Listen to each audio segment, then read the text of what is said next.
platform that enables us one click is create applications, say create cross-platform app, cross-platform apps with one click.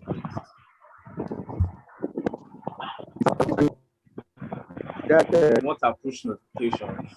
And what so whose microphone is that? Someone is okay. Someone is making noise. Please mute your microphones. So what are push notifications? Yeah. So let's assume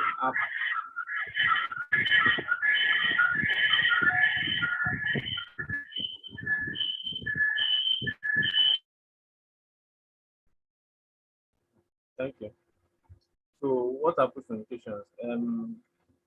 Let's assume close your WhatsApp app, or let me use Instagram. So let me use Instagram. I go to my phone settings and I switch off the data for my Instagram, not my own data, not the phone data in general, but just for Instagram. I don't want to interact with Instagram. But yet, when someone likes my post on Instagram, I get a notification that this person has liked your post. When someone messages me on Instagram, Facebook, I get a notification that this person message. So that's how push notification goes. The app doesn't have to be active. The app might be idle and it still gets providers decide you should get it. So this is the basic infographic of how push notification works. And there's an app, there's a phone, there's a server, and then provider. So after building your app, when there's the app, you register with iOS for push notification. Then iOS asks the VPNs to send us a document. VPN sends it back to the app. The app then sends that token. I think you're not audible enough.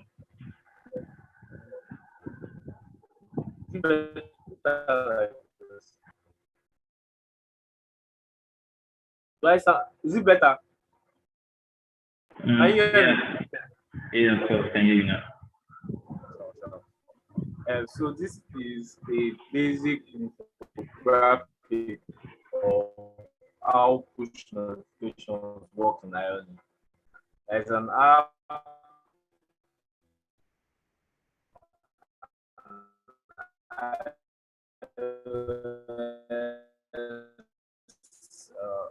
phone, and there's server or APNS, then the app sends the token to the provider and tells the provider this is the token you'll be using to send push notifications to this particular app. So whenever the provider decides to send a message to the app, then sends it to the APNS. So the APNS are now sends it to the phone, so you now be able to play the app. So how do we implement push notifications in our app? So several years ago, it was much more technical and things to do. But nowadays, there are many companies out there offering services to help you enable push notifications in your app. You have to subscribe to their service and they handle the technical for Java. And on registration for that, you hold on your location or where you stay in Java, Solar channel, the Java people or Java access channel. When they have a common for people in that access, you just simply have to publish the push notification. It's as easy as that. So rather than having to go through your database and start selecting the numbers one by one, or that's so simple. Some might have thousands of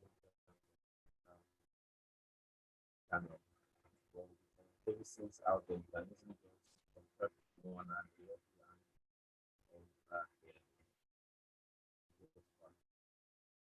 some of the services out there. We have like we have Amazon SMS, One Signal, especially Bincom or back end service solutions such as Firebase and Fast, like that kind of things. So iOS uses Apple push notification service, while Android uses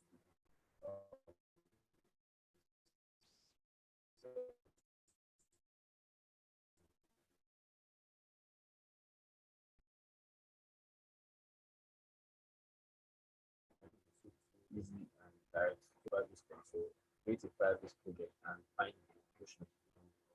You have your app, so you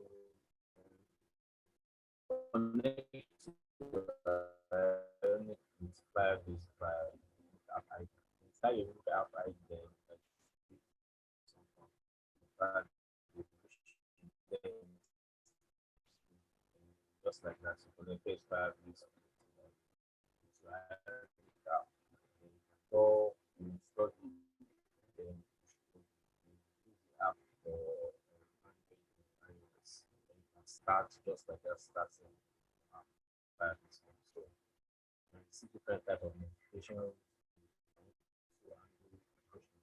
and decide you want to silent, decide you want it to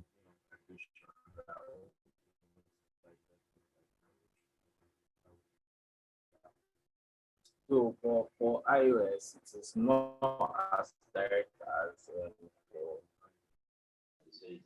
iOS. Apple Hello? requires you to have a certificate. Hello, your voice is breaking. We can't hear you very well. So, I don't know. Can you hear me? Who's that? So it might Not, be the not network. very. Your voice keeps breaking. It keeps breaking. Yeah. So it's network. Me now. Can you hear me? Yeah, we can hear you, but that's because you reach your voice.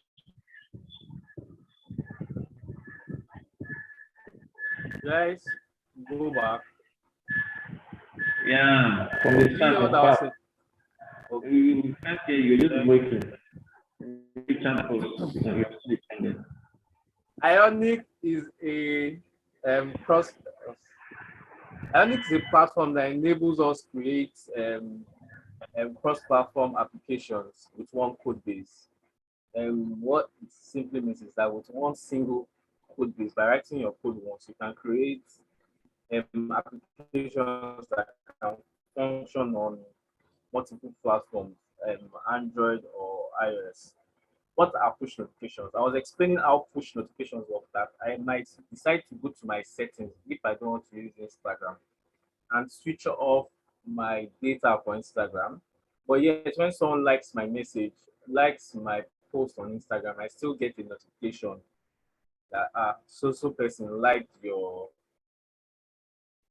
post. Once if someone messages me, I still get the message. So that is how push notifications work. The providers can send you notifications even when the app is idle or when it's not in use. So I was explaining this infographic of how push notifications work. There's an app, there's a phone, then there's an APNS, then there's also a provider. It could be APNS, it could be DCM. Apple uses or iOS uses APNS, and Android uses Google Cloud Messaging DCM. So once there's an app, you have to register with iOS for push notification. Then the phone now sends a message to the APNS for the token. The APNS then sends the token to the phone, which then sends it to the app. Then the app sends that token to the provider and tells the provider this is the token you'll be using to send push notifications to this particular phone. So once the provider wants to send a notification to the phone, it sends the notification to the APNS or to the server, which then sends it back to the phone. Then you can view the app. So I was explaining about implementing push notifications in your app. And in the past, you'll have to go through all the manual, technical option to enable push notifications. But nowadays, to enable push notifications, there are services or companies out there that you can just subscribe to their service and they help you handle the part of notification. So you can simply, then I used Bolt as an example. I said on registering for Bolt, if you told Bolt that you stay in Yaba, Bolt will put you in the Yaba channel that, oh, this person is in Yaba. Then once there is a promo for people in Yaba and they need to send push notifications to those people in Yaba, they just simply go to their service and they just send the message to everybody under that channel can easily get the message. So it is better than having to go through your database and selecting the users one by one and sending messages to them one by one. It's better to just subscribe to one of those services and they help you and it's as easy as that. Then some of the services you can use Amazon SNS, you can use One Signal, Cumulus, Airship, Linkdrum, or you can use back-end service solutions such as Firebase and Fast that even do more. I said they handle analytics and stuff like that. So you can use those ones. I was explaining the steps using Firebase. Go to the Firebase console and create a Firebase project and find a push notification. Then you create your Ionic app. Then you connect your Ionic app with Firebase by using your unique ID on the Firebase console. Then Firebase will create the JSON file for extension for iOS. Or they'll give you a file when you do it to your app.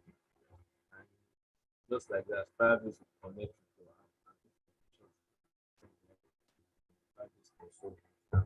Install the push plugin, build the app, and you can start sending your notification. Then you can receive any type or different type of notifications you have and also handle push notification. When I say handle, I mean you can decide to switch on or change the tone of the kind of notification or the kind of like so you can handle push notification any how you want it in your phone. Preparing your environment. iOS is not as direct as Android. For you to enable push notifications in iOS app, you would have to create a certificate. Apple requires you to have a certificate before you can send notifications on your app. And Apple will not allow you to send notifications on app. You have to install the application on your phone, test your push notification iOS. Then other options.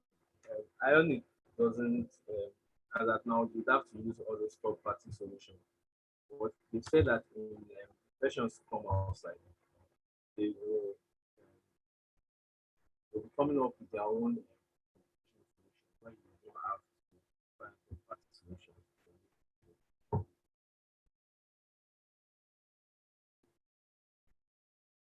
Do you have any questions?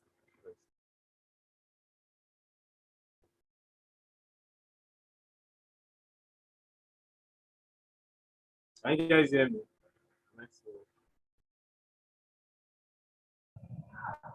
To be sincere, I couldn't grasp it. I don't know if anyone else, because your mic keeps working. I was just saying I can even barely hear you, sir. It's like your voice is really low. Very low. Like, even like this. Even when you talk, there's something that's glitchy. I don't know, just breaking. We are live already. Michael Kyocha, are you ready? Yes, I'm ready. Good morning. Good morning. Samuel, I think you will have to, present yours for that time. Okay, no problem. All right, yeah. Michael, please come up now. All right, thank you, Samuel. All right, good morning, everyone. Michael, I'll be sharing my screen now. Samuel, can you kindly stop sharing the screen?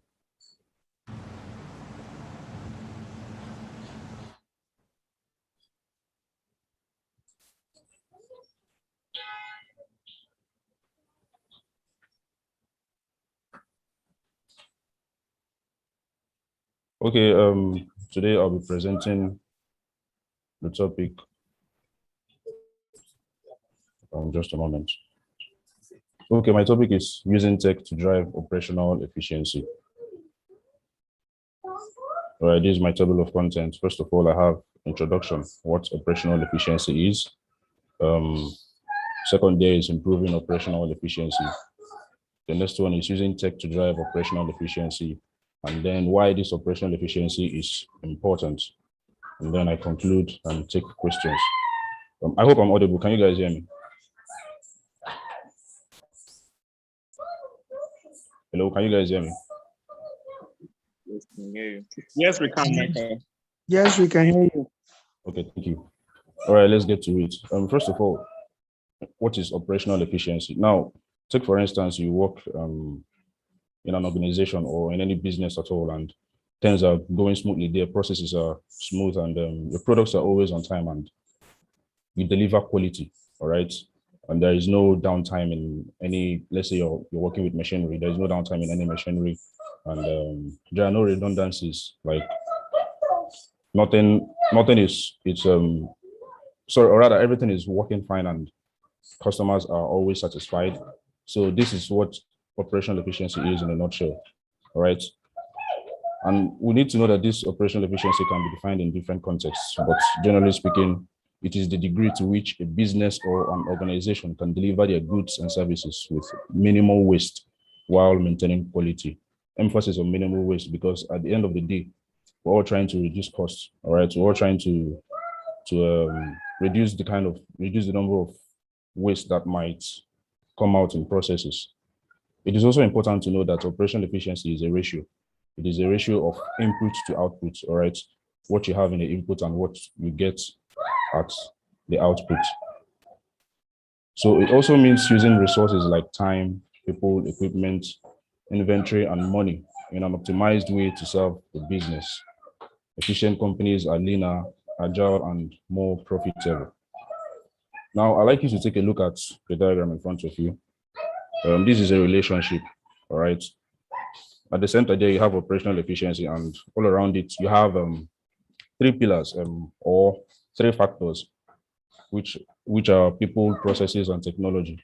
And for operations to be efficient in a particular industry or in a company, these three pillars must be working optimally. They must, first of all, they must be present, and they must be working optimally. Imagine there is no one working in your company, like there is no person at all, there is no human being. I mean, I wonder how you're going to get through your business, because people are the major driving force of any business. All right. So, and if people are not working optimally, or if they are not properly motivated, or if they find some slacks in processes, it's definitely going to tell on your business. Right? It's clearly stated here, if they are not working optimally or have some setbacks, it's definitely going to tell in the company's operations. So it is important to create an enabling environment by improving processes. And when you do this, it takes away that worry of people not working optimally or not meeting their daily tasks. Processes also have to be fashioned in a way that enables growth and ease of doing work in organizations for maximum productivity and customer satisfaction. Again, emphasis on customer satisfaction, because at the end of the day, we would want to retain our customers, right? We wouldn't like the situation whereby you're losing customers or you're losing your fan base because of the way things are being handled in your company. Customers are not being attended to on time, or they feel that they are not significant enough, all right? When that is the case, customers are not satisfied and they tend to look for better solutions elsewhere. All right, now talking about technology, when the right technology is incorporated, the process of running business or doing work generally improves. All right, note that expression there, the right technology. It doesn't mean that there's a bad technology or something. It just means that different things work for different people. All right, what might work for company A might not work for company B. So in order to improve processes, you'd have to find out the particular technology or set of technologies that work for you, and then you incorporate them, or incorporate that particular technology in your processes. Now, improving operational efficiency. Before you try to improve operational efficiency, there is something you need to do, or there are some things that you would need to do. First of all, you need to measure. All right, you need to know what it is you're trying to improve, because if you don't know what you're trying to improve or what you're trying to make better, if you do not know what the problem is, then there is no way you'd be able to improve on it. All right. So to improve operational efficiency, managers should be able to measure it. Measuring operational efficiency is the first step in improving it. All right. It's just like, generally, let's say you want to improve on yourself. Before you want to improve on yourself, you know that, okay, I have some inefficiencies, or I have some deficiencies, and you need to figure out what those inefficiencies are. When you do that, you know the right steps to take, you know the right things to employ in order to improve on yourself. That is it's the same thing in operational efficiency. All right.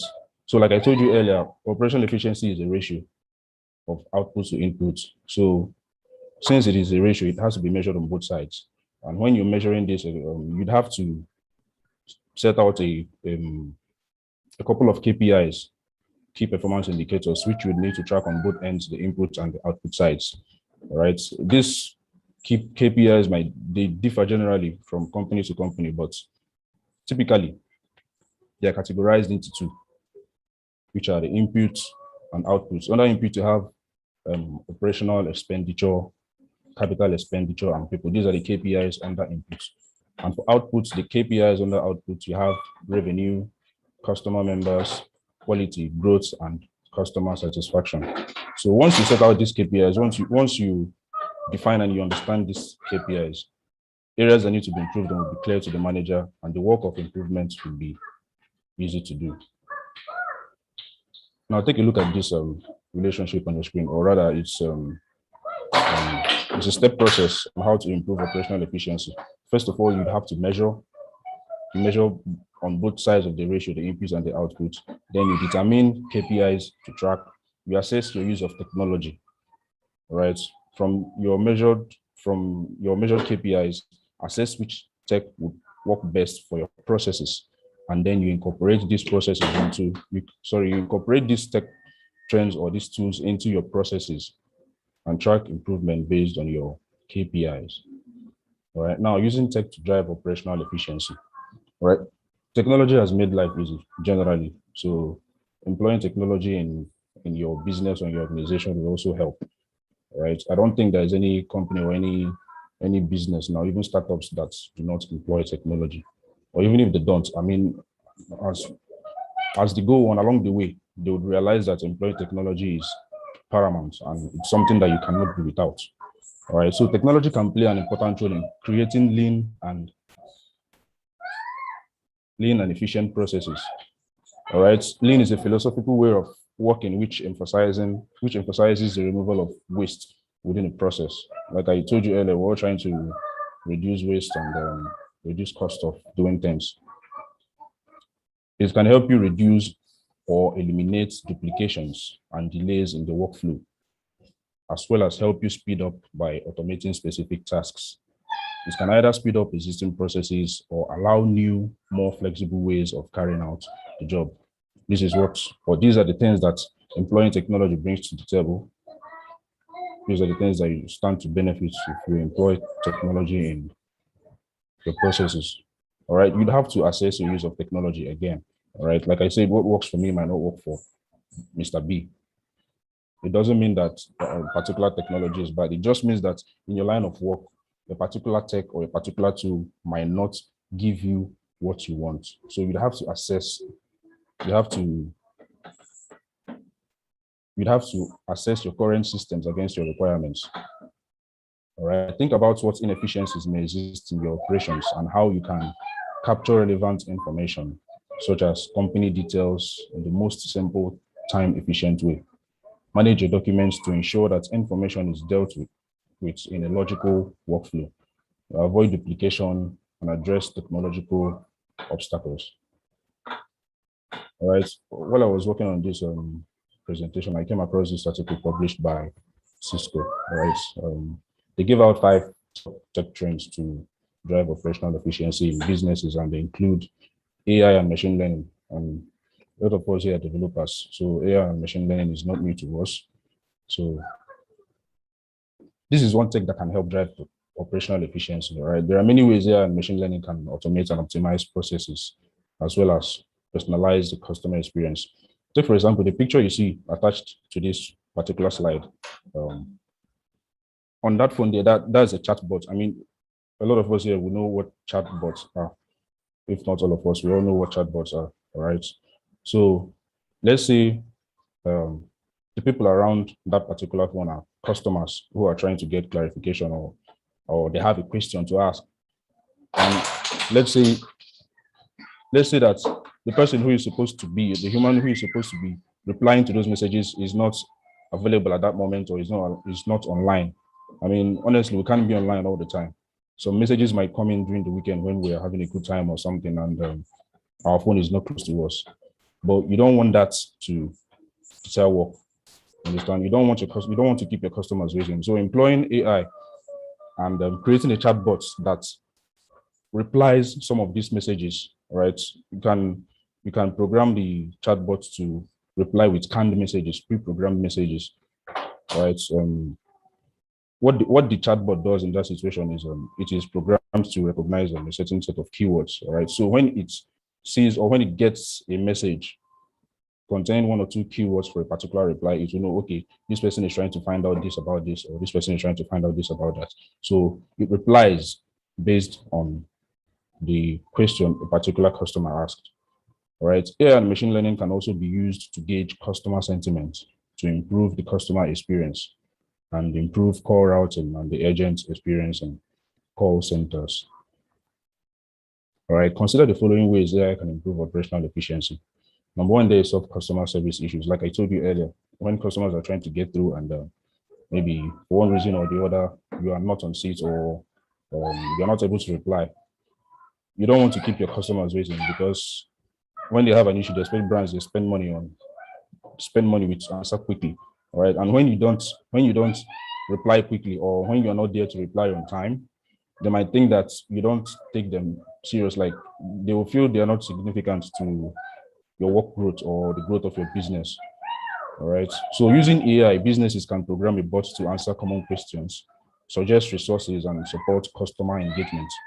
This also allows your business to provide top-notch customer service at any time of the day. All right, this can result in shorter customer wait times and higher customer satisfaction. All right, so when customers have their messages replied on time, they're happy, generally.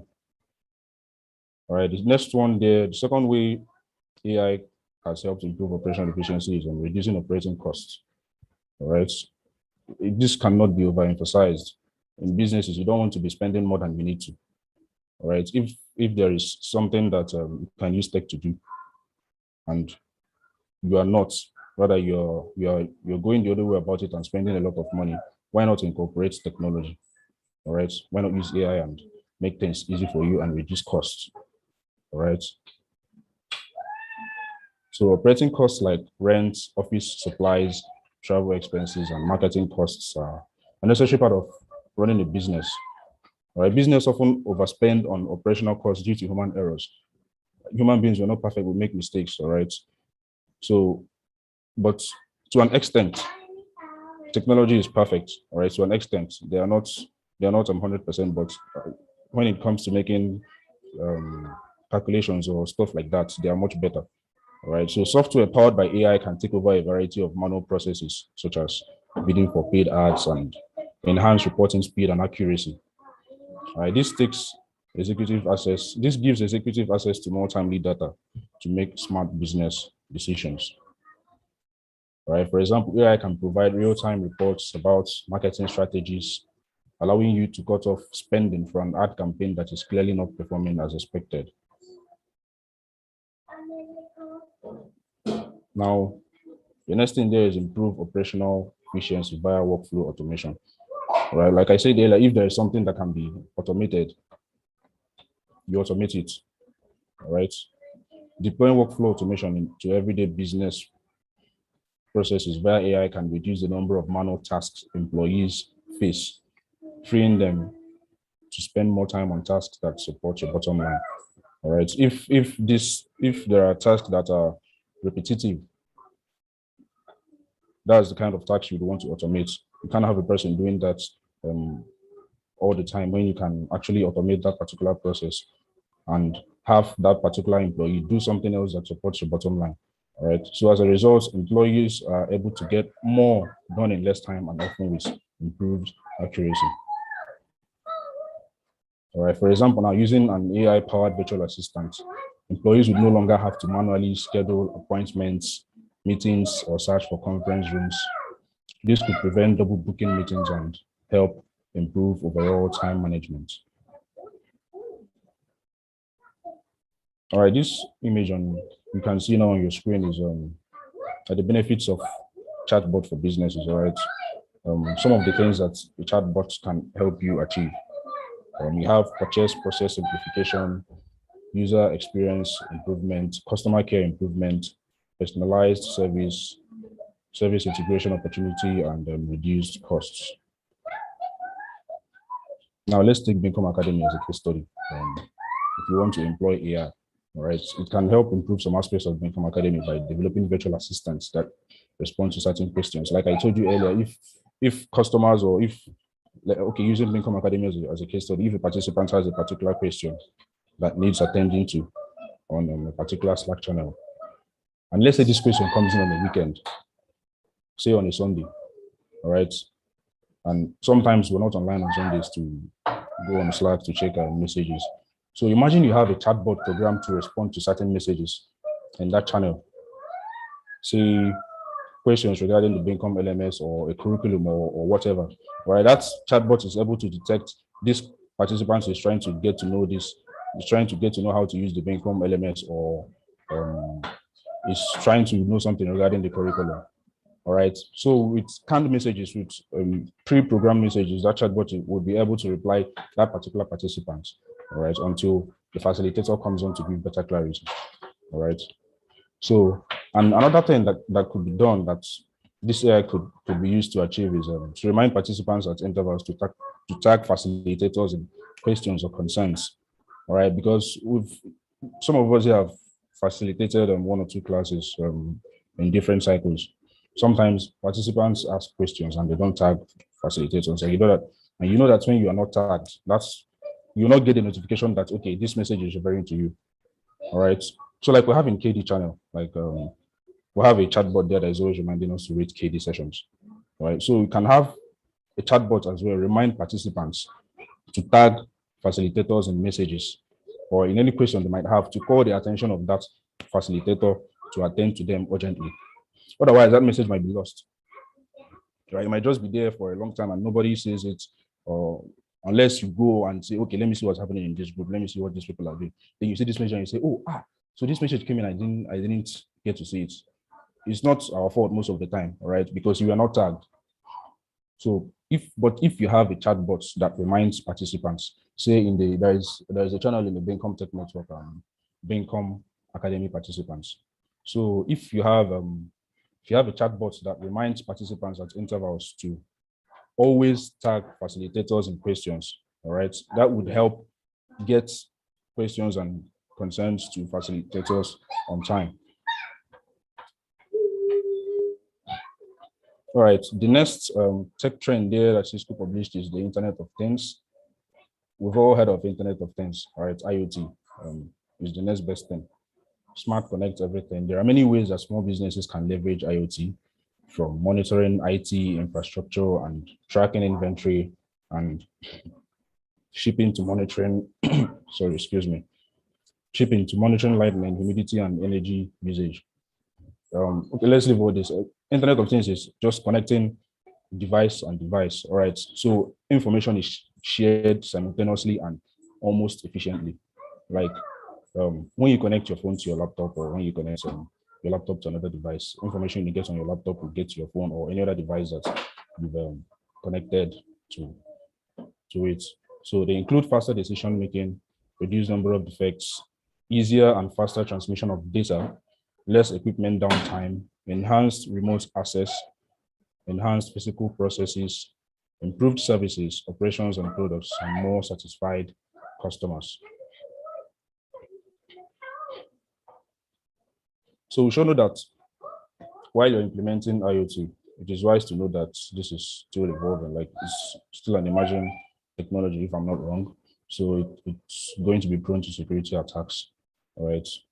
So when you've interconnected most of your devices, people with unauthorized, there will be how will I put this now? Unauthorized access, or people might try to get access to your network. All right.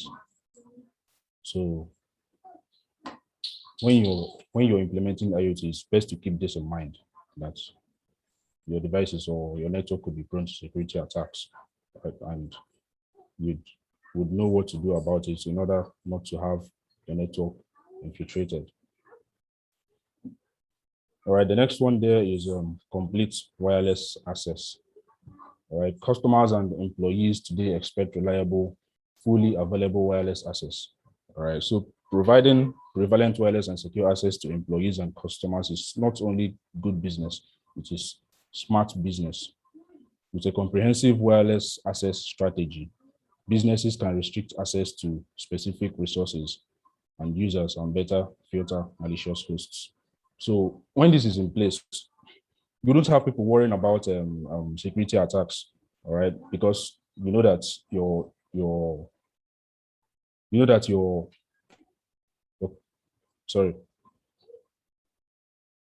excuse me. Okay, when you have something like this in place, you don't have to worry about security attacks because you know that you have an airtight wireless strategy, and then you have employees focus on other things and help drive productivity, which drives operational efficiency. All right, so like I say, this helps focus on improving customer service and streamlining processes instead of spending time chasing down security glitches.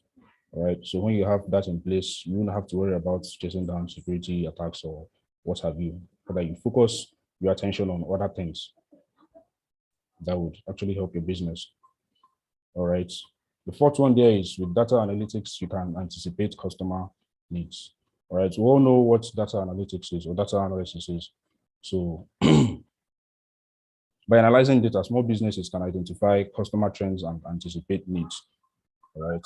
So using this information, they can proactively respond to those needs and drive sales and increase customer satisfaction. Let's say now you want to employ data mining or business intelligence. All right. So for data mining is I think it's mostly customer based. All right. When you're trying to get information or details or data about your customers. All right. And when you do that, you know, okay, this person is into this person is actually interested in this kind of stuff. So you can personalize your services, all right, and increase customer satisfaction. And for business intelligence, it's a data analytics. In business intelligence, you would is mostly like trying to get to know business operations that are in place that work. So you can improve on your own side, can improve business processes, strategies, and help you grow as a business. In that way, fostering operational efficiency. All right. So analyzing data can help businesses mitigate fraud, waste, and abuse, improve personalization and customer service, making better inventory and staffing decisions. All right. Intelligent networks optimize traffic and improve security. So while traditional networks work well enough to transfer typical data streams from one place to another, that is the extent of their capabilities. All right. Today, forward-thinking businesses are moving towards intent-based networks. networks that can identify, analyze, and optimize application traffic and improve security. All right, so I'll be talking about operational efficiency and how to use tech to drive operational efficiency. I believe at this point we'll all see why why improving operational efficiency is important to you as a business. All right, it helps you cut costs, it helps you improve on customer satisfaction. Things work better for you. Your employees are happier and they are much likely to be productive when operations are improved on. All right. Ultimately, it reduces waste while maintaining quality and service. So efficiency boosts make a business more productive. They can help you reduce costs, which is making the same outputs from less inputs. Increase outputs, making more outputs from the same inputs, or grow your business, which is making much more output from a little more inputs. All right. So efficiency can free up time to spend elsewhere. When let's take automation for example now. You've automated a particular process, all right? Then there's no need for you doing that as a person. When you've automated that process, you'd have time to face something else, something that works for your bottom line, right? So it can help you meet customer demand faster, all right? And ultimately, improving operational efficiency is not about replacing a particular process, but changing it, incremental changes. That is doing the same thing, but better. All right. So in conclusion, I'm about to conclude now. Like I said earlier, technology has gone a long way in making life easier. So it's going to be worth it if you leverage on the advancements of technology. Like with the advent of, I don't know if any of us have heard about Industry 4.0. Like Industry 4.0 is about is the next generation of industrial revolution. All right, that involves a set of technologies that can be used to drive digital transformation. All right, when you incorporate some of those technologies in your processes, you record growth and you record customer satisfaction. All right. So leveraging on this advancement will position companies and industries at the top of their game. And that is one goal of many major businesses. All right. Does anyone have any question? Because I'm done with the presentation now. Michael, you didn't give time, you didn't give room for question. Sorry? I said you didn't give room for question. You didn't check the time. Are you not checking the time? Sorry, someone, I didn't hear you. I said you were not checking your time. Can you hear me now? You said I was not checking my time. Yeah, you're not checking your time. So there's no time for question. What I will tell us to do is there's a message on random channel talking about marketing and getting something going market. So just go there and acknowledge the message after the question. It's time for second stand-ups. If you have questions for Michael, you can just go to internet and ask a question. I think you will get to answer your question. All right. Have a good day, everyone. Session